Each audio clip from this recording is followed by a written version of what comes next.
Assalamualaikum warahmatullahi wabarakatuh, sahabatku para petani sawit, apa kabar? Semoga kalian selalu dalam keadaan sehat walafiat dan selalu dalam lindungan Tuhan Yang Maha Kuasa, amin.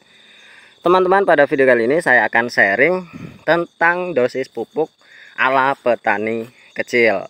Tentunya teman-teman, ketika kita melihat jurnal-jurnal yang ada dari balai penelitian atau dari perusahaan atau dari balai-balai pertanian, tentunya itu baik untuk kita lakukan kalau memang kita bisa memenuhi dosis yang sudah ditetapkan. Namun terkadang di lapangan kita petani kecil banyak sekali pertimbangan yang akan kita pikirkan sehingga kita tidak bisa memenuhi dosis-dosis dari jurnal-jurnal yang memang sudah ditetapkan. Ya, banyak sekali lah teman-teman. Tahu sendirilah kalau kita memang sebagai petani kecil. Tentu yang pertama adalah masalah dana. Nah, saya sudah berpengalaman tentunya dalam berkebun kelapa sawit, dan bisa kita lihat kebun saya ya, meskipun dengan menggunakan benih yang abal-abal. Ya, di sini kalau benih abal-abal itu banyak jenisnya, teman-teman. Tentunya banyak sekali hal-hal yang tidak kita inginkan seperti kegagalan. Nah, banyak sekali seperti yang sudah saya sulam di sana. Hampir 20%-nya itu saya ganti, dan itu pun masih ada sawit-sawit yang atau pokok-pokok yang memang tidak berbuah secara maksimal. Dan bisa kita lihat bahwa dalam umur 5 tahun diameter batangnya sudah sebesar ini semua, teman-teman. Jadi sudah target saya untuk memperbesar batang itu sudah terpenuhi. Dan tentunya seperti apa sih dosis yang saya gunakan?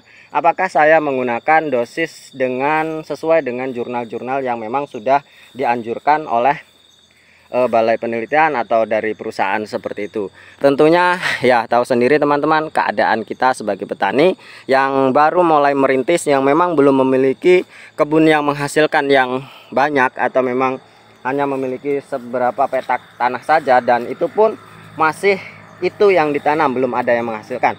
Tentu keadaan seperti itu membuat saya pribadi sangat-sangat keteteran dalam merawat kelapa sawit.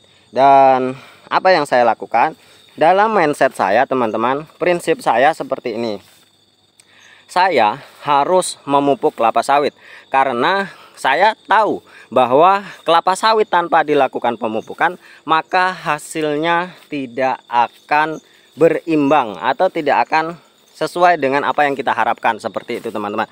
Maka dari itu dalam mindset saya tekadkan bahwa sebisa mungkin saya melakukan pemupukan.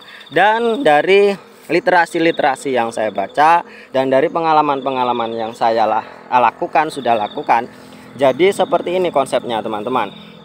Sawit wajib harus dipupuk meskipun dosisnya tidak sesuai dengan apa yang dianjurkan, karena kelapa sawit itu membutuhkan asupan nutrisi bantuan dari pihak manusia, seperti itu teman-teman. Nah, yang saya lakukan atau yang saya tanamkan dalam diri saya harus rutin memupuk setiap bulan. Jadi yang saya gunakan itu adalah pupuk tunggal, karena yang pertama ya tentu masalah biaya, kedua masalah kandungan dan unsurnya. Tentu kalau kita menggunakan pupuk tunggal, ada beberapa unsur yang harus kita tambahkan seperti boron, seperti kalsium atau natrium. Ketika memang sawit masih TBM atau hal sebagainya, itu harus kita tambahkan yang unsur-unsur mikronya. Kalau kita menggunakan pupuk majemuk, pupuk NPK, tentunya di sana sudah ada kandungan-kandungan lainnya teman-teman, seperti boron, kalsium dan lain sebagainya ada di sana di NPK ya. Jadi sedikit lebih lengkap. Dan tentunya yang saya lakukan adalah merotasi setiap bulan per setiap jenis pupuk. Mengapa saya lakukan rotasi per setiap bulan? Karena dari literasi yang saya baca teman-teman, bahwa pupuk itu harus dirotasi minimal 21 hari atau 3 minggu. Jadi dengan demikian saya ambil lebih enaknya saja ya, saya gunakan 1 bulan sekali, per tanggal 15 saya lakukan pemupukan. Nah, dosisnya seperti apa teman-teman? Dosisnya saya sesuaikan dengan kantong saya. Misal 1 hektar kalau memang tanaman baru ditanam ya. Nah, seperti inilah kalau memang benih abal-abal teman-teman, banyak sekali keluar bunganya seperti ini, atau memang masih musimnya ya. Jadi kalau tanaman baru tanam teman-teman, dosisnya cukup 1 ons saja. Jadi saya lakukan seperti itu. Jadi 1 karung itu biasanya cukup untuk 2 kali penebaran.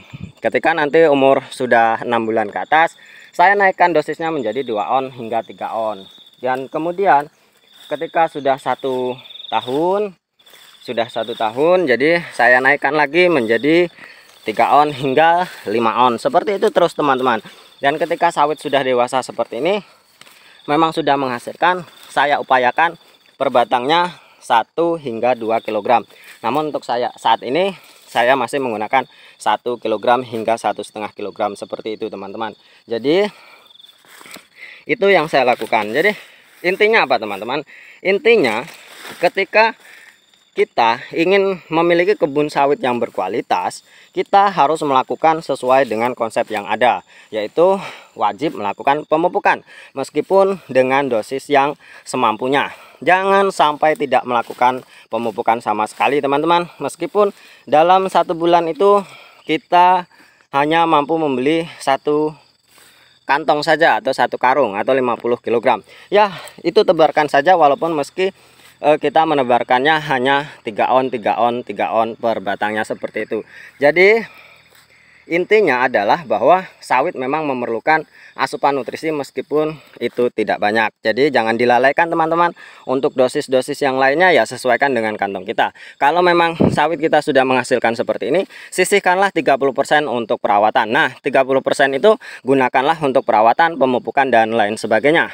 Dan tentunya semakin lama, semakin besar sawit yang kita miliki, maka potensi untuk tonasenya itu akan semakin bertambah hingga nanti umur 15 tahun. Seperti itu teman-teman. Mungkin hanya ini. Terima kasih atas perhatiannya. Wassalamualaikum warahmatullahi wabarakatuh.